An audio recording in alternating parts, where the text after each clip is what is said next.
तुम अपने आप को भगवान के अर्पित करते चलो। यही सबसे उत्तम सहारा है।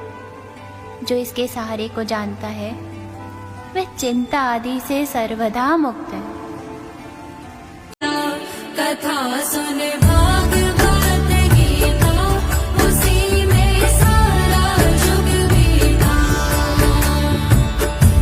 फजल उठे राम नाम जपना।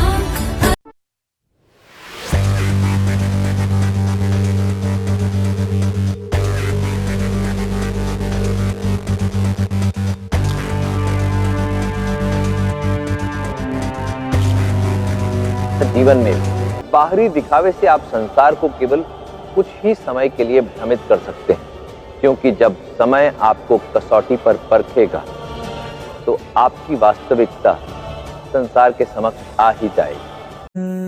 अभ्युत्थानमधर्मस्य तदात्मानं सृजाम्यहम्, परित्राणाय साधूनां विनाशाय च दुष्कृताम्।